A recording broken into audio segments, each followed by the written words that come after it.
GST अब सिर्फ एक टैक्स नहीं है, बल्कि यह देश के विकास की जटिल कहानी का हिस्सा बन चुका है। अगर समय पर सही सवाल उठाए गए होते तो शायद कई मुद्दों का हल बहुत पहले ही निकल आता।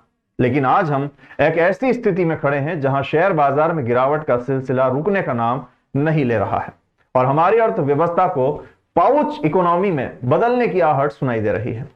आजकल हमारी पहचान छोटे पैकेट्स और छोटे कंटेनरों में होने लगी है।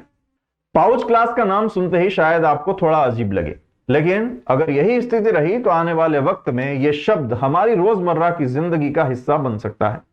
लेकिन असली सवाल तो यह है कि क्या हमारी मिडिल क्लास अपनी हालत को बयां करती है? क्या वे लोग जो राजनीति के इस चकाचौंध में शामिल हो रहे हैं वे नहीं देख रहे हैं कि सबसे ज्यादा नुकसान इन्हीं को हो रहा है? डॉलर की ताकत लगातार बढ़ रही है और हमारे रुपए की हालत तो बेहद खराब है। डेटा के अनुसार 2022 के अंत तक भारतीय रुपया शेयर की सबसे कमजोर मुद्राओं में से एक था और अब यह और भी कमजोर हो चुका है। रुपया कमजोर होने का सीधा असर आम आदमी की जिंदगी पर पड़ रहा है।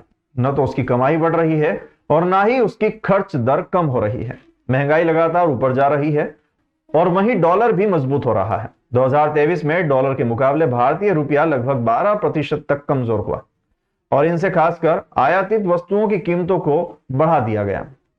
पिछले साल सरकार ने रिपोर्ट जारी की थी जिसमें बताया गया था कि कॉर्पोरेट टैक्स में कटौती के बावजूद कंपनियों का मुनाफा 4 गुना बढ़ गया है, लेकिन वहीं सैलरी की वृद्धि मात्र सिंगल डिजिट में रह गई है। क्या यह न्याय संगत है?